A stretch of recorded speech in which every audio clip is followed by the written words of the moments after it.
Welcome guys. So this is the notch collar shirt we'll be making, and I'll be showing you how to make a double stitch on the side of a shirt using a single needle machine. To start with, we'll be taking 2 points, and that is 1/2 inch point and also a 1.5 inch point. So we'll take it on different positions like that. 1/2 inch, they will also take 1.5 inch. We'll do it again, 1/2 and also 1.5. Now, to know where all this will stop, after taking the 1/2 and 1.5 on different positions, we would actually take the length of the shirt. The length of the shirt is 30 inches. So we take 30 inches from the top like that.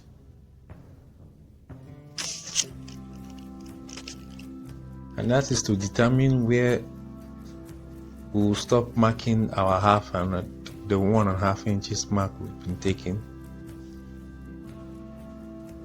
So I'll just use a ruler to join all the points on the 30 inches mark. The next thing to do will be to mark out the 1.5 inches line we'll be taking from the top.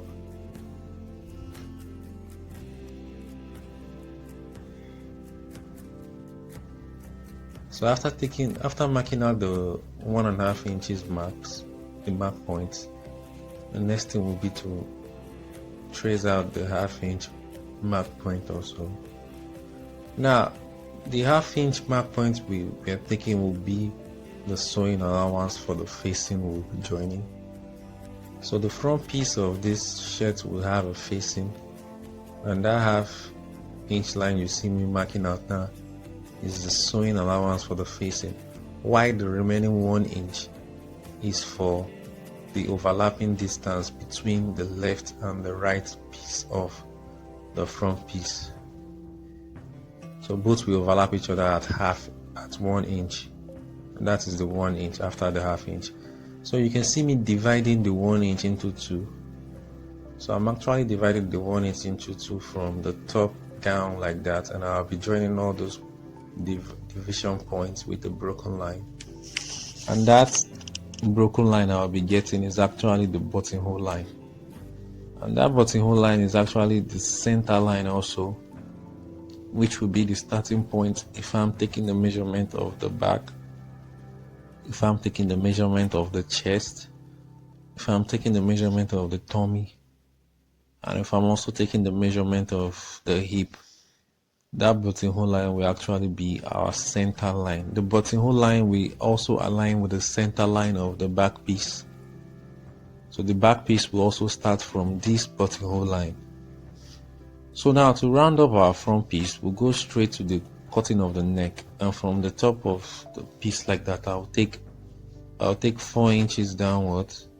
Then from that buttonhole line, which is the center line, I'll take 2.5 inches or 2.25, because I'll still be increasing it when I'm making the collar.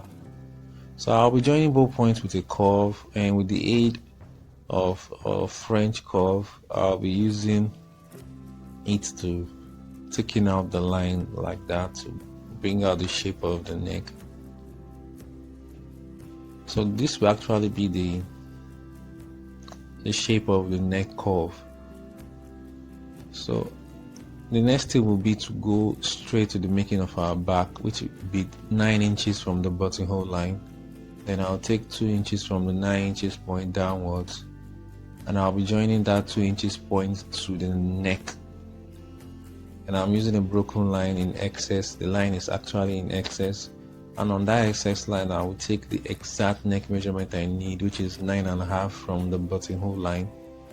Because the actual back is 9, then 1/2 would be for the sewing allowance. Mind you, this will not be our exact back measurement, because the back piece will be 2 inches higher than the front piece. So I took 10 inches from the top, and that will be for our chest line, and I will join that point like that to create the chest line. After creating the chest line, I'll create the tummy line. The tummy line is 17.5 inches from the top. So I'll mark 17.5 inches on 2 positions and I'll join with a straight line.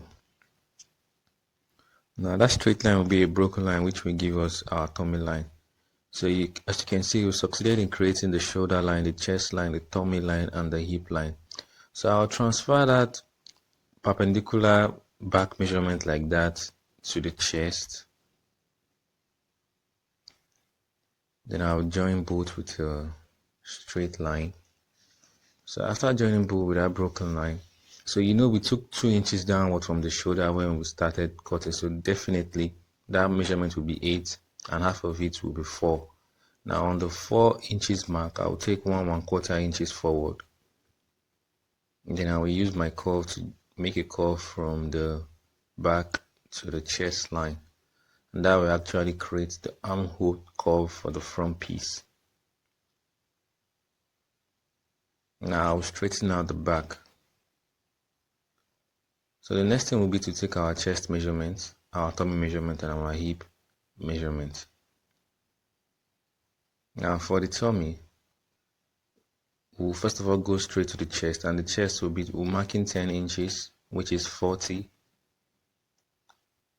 For the tummy, we're marking 9.5 inches, which is 38. And for the hip, we'll be marking 10 inches, which is 40. All the mark points are from the buttonhole line. So I'll be joining the hip to the tummy and also the chest to the tummy.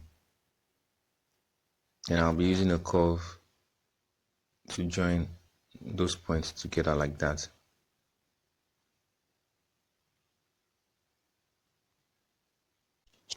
So remember once again, the ½ inch is for the sewing allowance for the facing.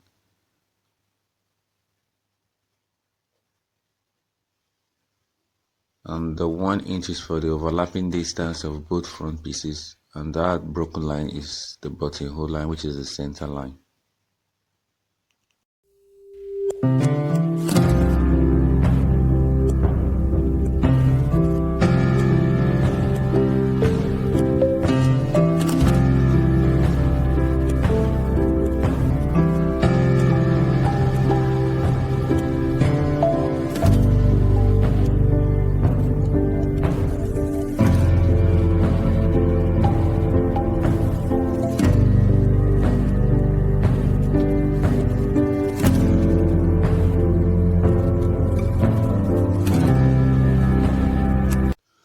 For the back piece, we'll place the back piece on the buttonhole line. The back piece will start from the buttonhole line. That's the center of the back piece. So I'll be using a pin to hold down the pattern paper on each other like that, just so I can cut off the shoulder straight. So I place the neck top on the buttonhole line, and I'll also place the down line too on the buttonhole line. Before that, I'll make use of a pin to hold the middle, and I'll also make use of a pin to hold the down part. Now this is just for me to be able to cut off the shoulder line straight. Now after this, I'll cut off the shoulder line. So I'll succeed in cutting off the shoulder line for the back piece. So after cutting off the shoulder line, I would have to remove those pins I used in holding it down, so I can readjust the front piece to be 2 inches lower than the back piece. That 2 inches will serve as the sewing allowance for the shoulder line, and also the folding length on the down line. What you fold on the down line, that is what that 2 inches will serve for. So that's that. So after reducing the distance by 2 inches downwards, I will make use of that pin to hold it again on the buttonhole line. So that's just the most important thing to note here. I'll be holding it on the buttonhole line. So the back piece actually starts from the buttonhole line. Now at the center of that armhole I took initially, which was 4 inches, I will now go outward by a 3/4 inches. After going outward by a 3/4 inches, I'll be making use of a curve to join the chest to the shoulder of the front piece like that. So I've created the armhole of the back piece just by doing that. So the next thing I'll be doing now will be to fold the shoulder line of the back piece to meet that of the front piece. So after folding it to meet that of the front piece, I'll be making use of my marker to mark out the neck. So after marking out the neck, I will just cut like that.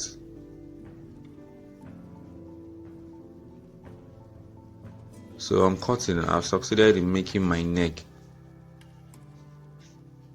considering both the back and the front piece. Now I'll cut the armhole on the new curve I created, not the front armhole curve I was working on before. So I'll cut the armhole on the new curve I created. Then from the downline, I'll cut the borders to be exactly the same shape as that of the front piece up until the chest position. So on doing that, I've succeeded in creating the back piece of this shirt. The next thing I'll be doing will be to just remove my pins and use both pieces to cut out the fabric. I'll be going straight to the work of the day. And I can also straighten out the neck like that.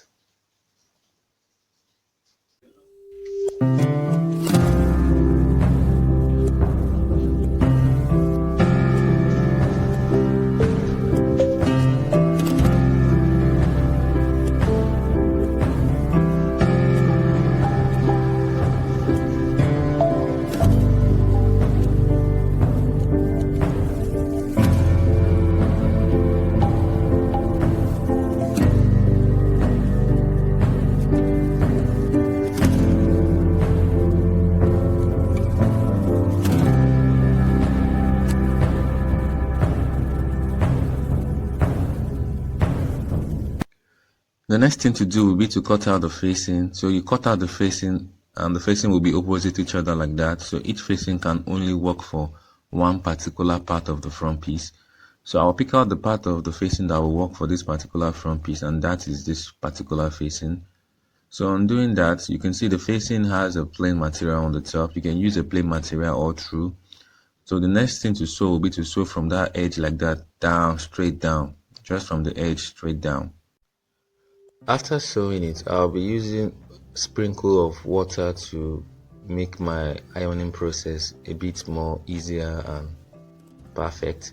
So as you can see, I finished sewing that line, so I'll be sprinkling water on it.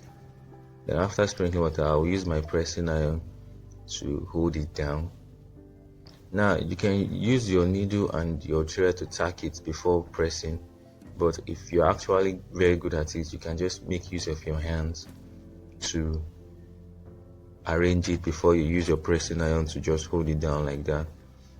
So I'm actually still going to use my needle and my thread to hold it down, but I just want to make sure everything is together before I even start holding it down. So I'll be using my pressing iron to just randomly iron it like that. So this is not actually the final finishing of the edge, because you want the facing to face the back and you want the front piece to face the front.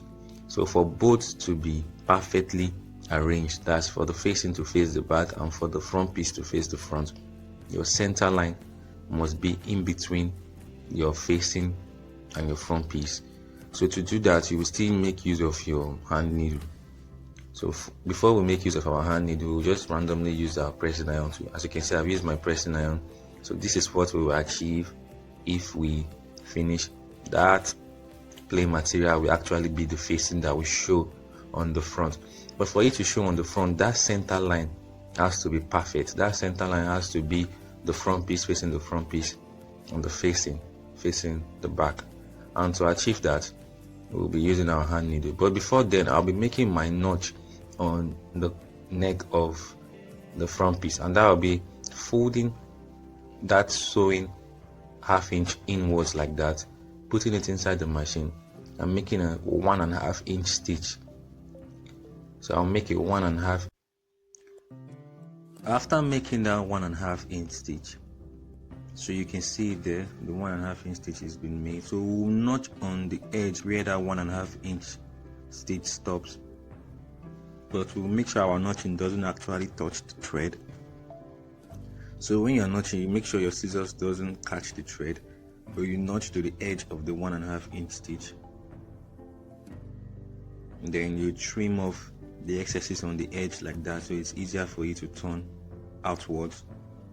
Then you turn outwards, use your scissors or any sharp object to protrude that sharp edge. And then after doing that, you've succeeded in actually creating one part of the clamp collar. So for the clamp collar, the down part, they call it a notch collar. So the notch is actually in form of two shape like that, like let's say a V shape. So you've actually created one part of the V. The next thing is to use our needle and thread to arrange that center line of the front piece. So practically what I'm just trying to do is use my hands to arrange it in a way that the facing will face the back and the front piece will face the front, making that center line sharp. That's the center line will just be the center line. So when I bend the facing after my finished work, the facing will just totally face the front.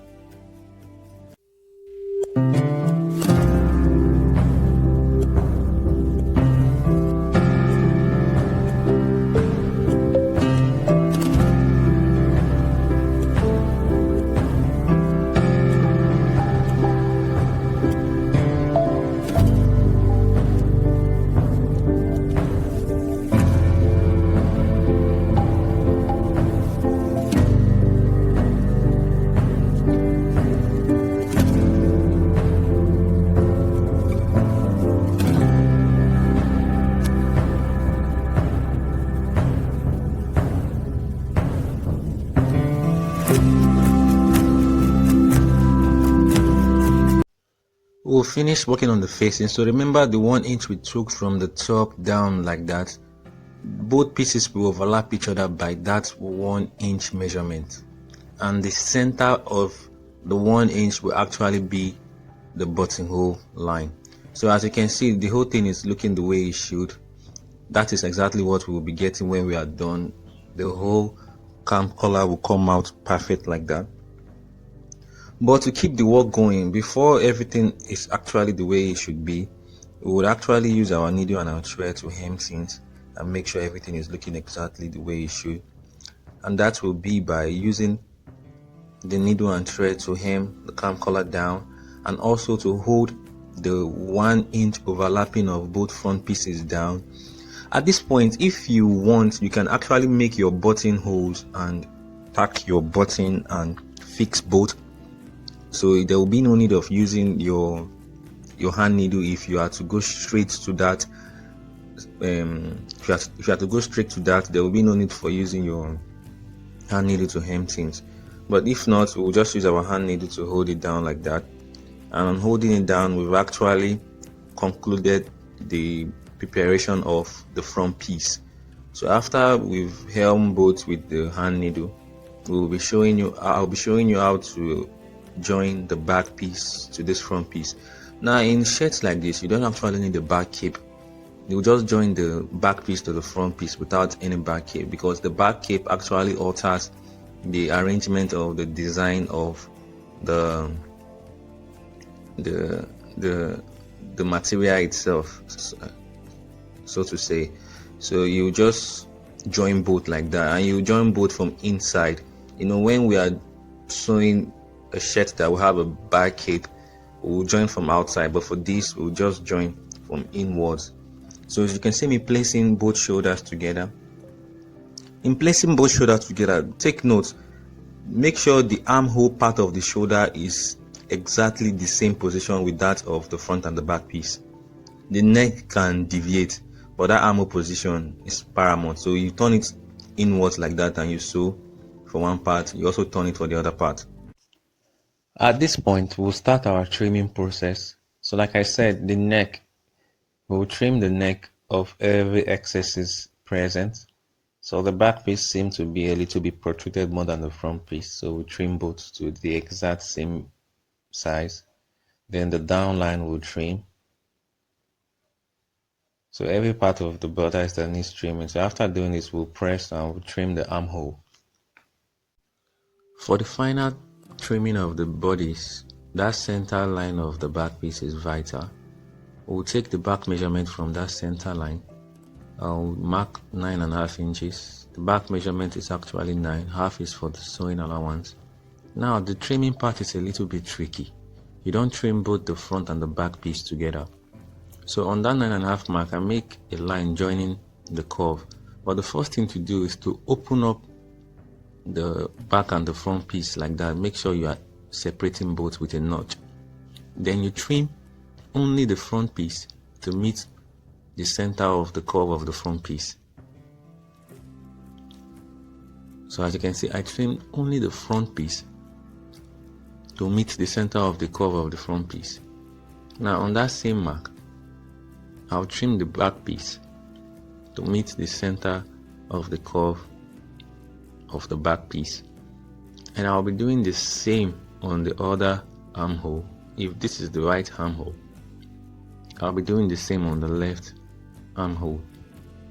And this is not to say after doing both separately like this, you'll be sure to get exactly the same measurement and size for both. I'll be showing you how to assure what you are getting on the right hand side is what you get on the left hand side. But for now, just make sure the curve is perfect and both are meeting each other at the chest line. On that chest line, they have to meet each other. Now for the other part, I'll take 9.5 inch from the center line. The center line is actually the guitar line I used my iron to create when I folded the back piece into two. While for the front piece, the center line is the buttonhole line. And I'll be showing you how to use both when it comes to making sure both curves are actually the same size and measurement. So after marking out the 9.5 inches and opening it, I'll trim off the front piece exactly the way I did for the other armhole. Then I'll trim off the back piece. Now you might actually do this and get exactly the same shape, but no matter how confident you are, you still need to check to be sure if what you are getting is exactly the same shape or not. And there's only one way to do that, and that is after you finish trimming off your right armhole and also your left armhole. So what you do is to check, you open up the fabric and the center line will come into play. Now the center line of the back piece will be what you'll be using to check if the armhole of both pieces are of both the right and the left are actually the same. So you fold both like that and check. The shorter one will actually be trimmed to the same size of the longer one. So you don't leave the shorter one to remain the way it is. You just trim it off to meet the longer one. Now for the front piece, so we've actually finished with the back piece just like that. Now for the front piece, the buttonhole line is actually the center line. So you just check. As you can see, both are the same. And like I said, you just have to confirm. You don't have to be too sure about it. So on confirming, I don't really have to do anything again. So on trimming both armhole, I've succeeded in rounding up the trimming aspect of the making of the bodice. So what I'll be doing now will be to measure the armhole. As you can see, the armhole are not of the same size. One is actually wider than the other. So I'll measure, then I'll start working on the sleeve. I need the armhole measurement when I'm working on the sleeve.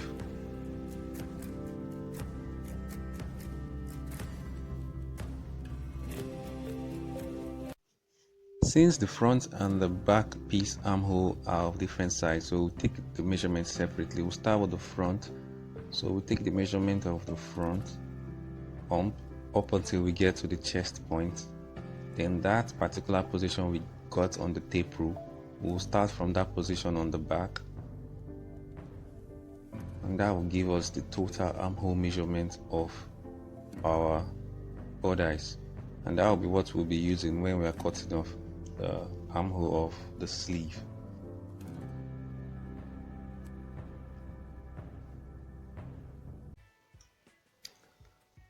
To cut our sleeve, We'll start by taking 10 inches all through like that. Then we'll divide that 10 inches into 2, and that will give us 5 inches mark. We'll take it on both points. Then we'll join both points with a broken line like that. And on that broken line, we'll take ½ inch inwards, and that will be where our curve will begin from. Our curve will go up and come down. We'll join the curve to the back like that. Then we'll take 6 inches from the down line like that. That 6 inches is responsible for removing the puff on the armpit of your sleeve. Then we'll join with 2 opposing curves to the ½ inch mark, after which we'll straighten off the curve. Then after doing that, we'll also join the upper curve. Then we'll take the sleeve length. The sleeve length is 9 inches, but we'll be marking 9.5. 9.5 because ½ inch will be removed when you attach the sleeve to the body of the shirt. So joining both 9.5 points with a straight line. Then for our excess folding is 2 inches, but we'll be taking 2.5 because ½ inch will be folded when we are sewing the folded line. So join our 2.5 mark point also. Then after doing that, we actually need to take the round arm, which is 6.5, that is 13. Then we'll also add ½ inch for sewing allowance to make it 7. But for the folding line, we'll leave it to the end of this work because you have to get that. Now for the armhole of the bodice, we got around 19.5 inches, around 19.5 and 20. But we will not be cutting 19.5. We'll be cutting. So 19.5 is actually 9¾ but we'll be cutting 10.5. So I will mark my 10.5 on the curve I took initially. Then I will join that point to the elbow mark or the round arm mark I took just now. After doing that, I'll cut off. I'll cut to the point of the position and stop. Then I'll trim off the excess folding line. Now to cut the exact point on the excess folding line, I need to fold on that line. Then I'll cut, and that is when I will actually get the excess folding line. So I will use that pattern paper to cut out my fabric and also sew. As you can see, the ½ inch we took for the excess is what we use on that sewing line. So we succeeded in doing that. Now the next thing is, that's the sewing line. That's the sewing line. So the next thing is to explain the reduction of the curve for the back and that of the front. So the front is actually shorter than that of the back, and you achieve that by placing both right faces opposite each other like that. Then you trim from the edge. I already trimmed a 1/4 inch, but I'll be trimming an extra 1/4 inch to make it a ½ inch reduction. So you trim from the edge to the center of the folded part of the sleeve. You stop at that center point. And on doing that, you have succeeded in making the front side smaller than the back side.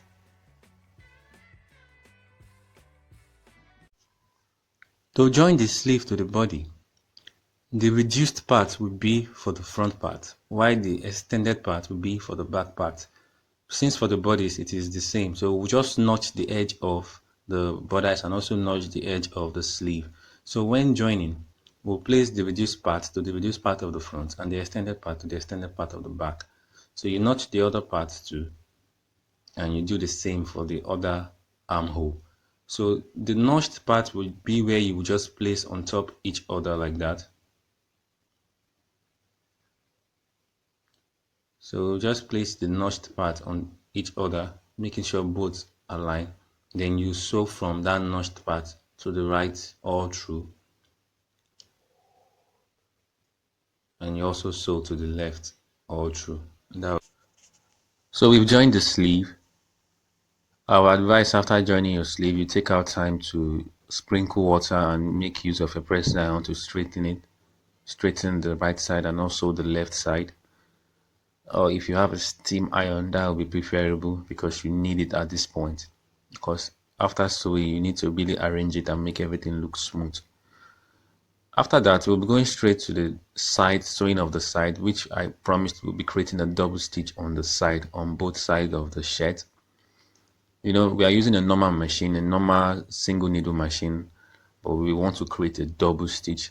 So what you do is you reduce the position of the front piece on the side by ½ inch. So the back piece will be ½ inch longer than the front piece. You will just rearrange the position in a way where the back piece will be a ½ inch longer than the front piece on the left side. You will make sure everything is ordered. If you are not sure of your work, you can make use of a pin to hold it down like that from the sleeve down to the down line. Then you start sewing by ½ inch on the front piece. So that means the back piece will be 1 inch away from the sewing line and the front piece will be ½ inch away from the sewing line. So you sew from the hand, the sleeve down to the down line. Then for the right hand side now, you will now turn to the other side and reduce the back piece by ½ inch away from the front piece, and you sew by ½ inch from the sleeve down to the armhole, down to the down line of the shirt like that. After doing that, I'll tell you what to do next.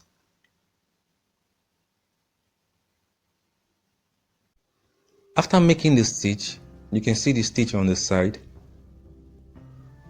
We also made our stitch for the other side too. You can see it from the sleeve down to the down line. Now to get our double stitching, the first thing we'll do will be to open the tack that actually joined the front pieces together. So I'll open that tack. And mind you, the stitch we already made on both sides is already the first stitch. The next stitch will actually be what will make it the second and the double stitch, as it is fondly called. So what you do now is you fold by ½ inch inwards to cover the smaller part. Then you stitch on the edge. You use the big part to cover the smaller part and you stitch on the edge. You start from the down line like that all through. You keep going up.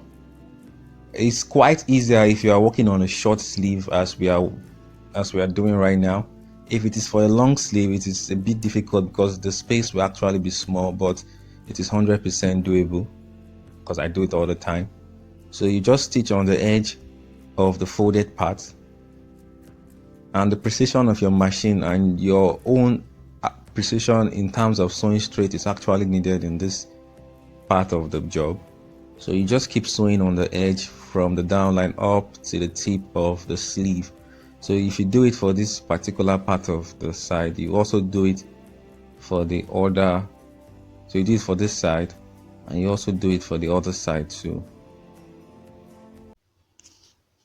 You can see the double stitching from the down line up to the armpit part of the shirt, the underneath of the armhole.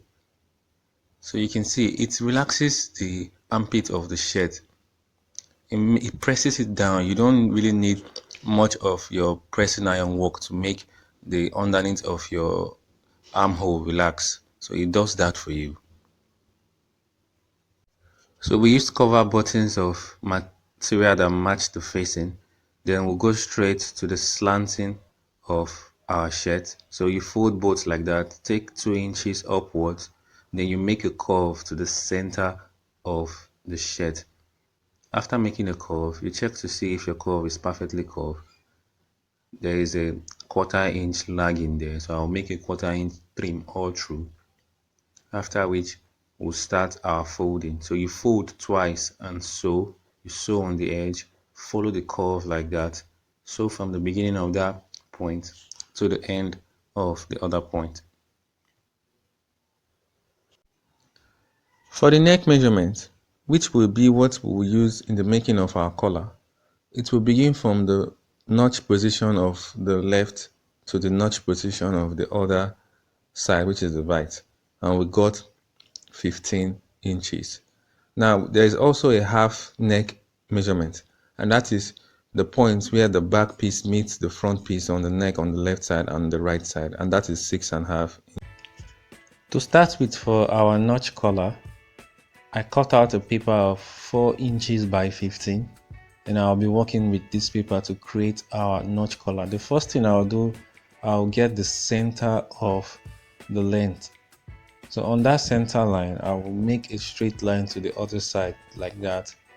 Now for the back of our neck, the back neck measurement I took initially when I started this tutorial, I took 6.5 measurement and 6.5 mark, and I'll be dividing that 6.5 into two.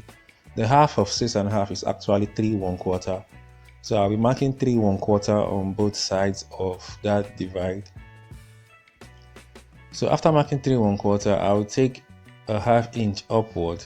Then I will join both 3 1/4 points to that ½ inch point. And that's the first curve we've gotten. The height of our notch is actually 1.5 inch. So 1.5 inches will be marked on both sides, but that will later be altered.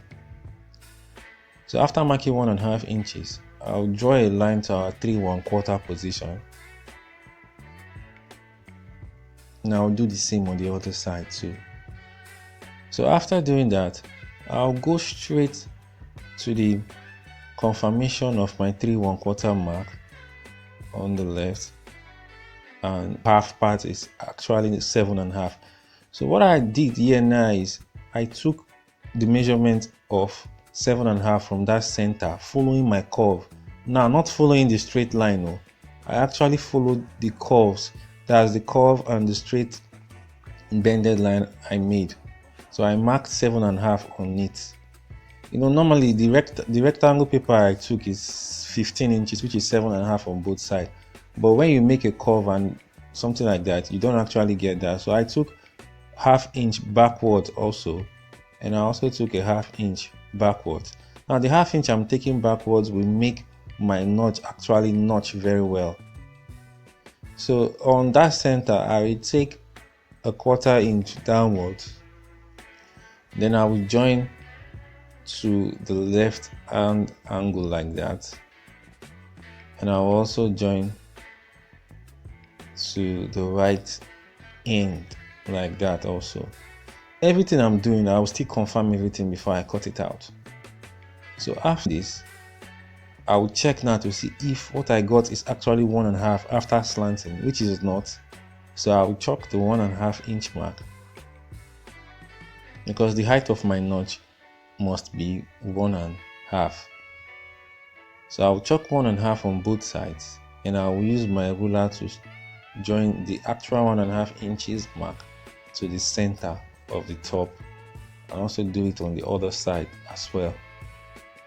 So on doing this, I've actually started mapping out what I would actually cut off. So I'll straighten the 1.5 on the side also. Then for my initial curve I took, I will also straighten it out. So the first thing I'll do now is to cut out the side, then the top,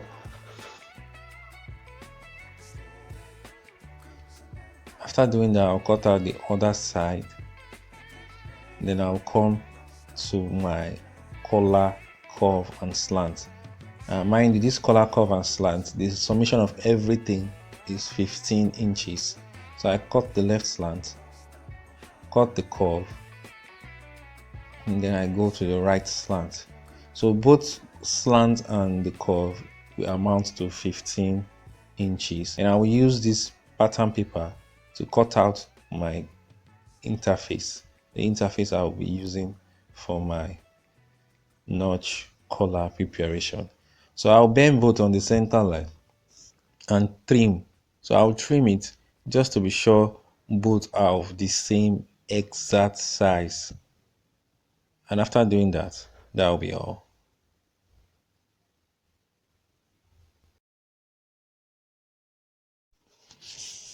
So after cutting out the interface, we added it to the fabric, the plain fabric you see there, and we also use that plain fabric to cut out the back piece. So you can see when we're cutting out the fabric, we make sure it is all ½ inch wider than the interface. So on that ½ inch on the downline, we'll add sprinkles of water and we'll bend with our pressing iron. So you bend that ½ inch, but you make sure you don't catch the interface when you're bending the fabric. And after doing that, you make a ½ inch stitch to hold down the bended part of the downline.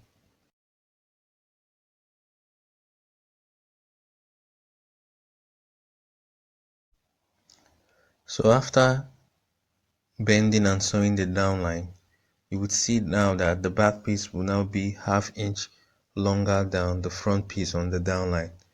So you sew on the edge of all the front piece like that, leaving only the downline.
After preparing the collar, we'll just start attaching the ½ inch excess to the neck from that notch point.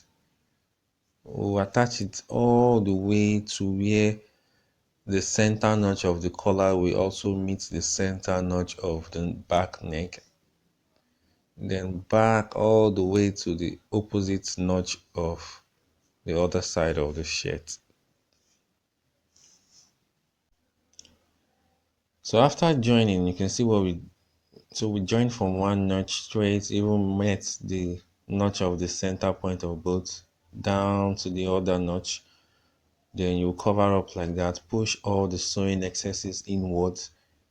After pushing it inwards, you start sewing from the edge of that notch on the edge of the collar.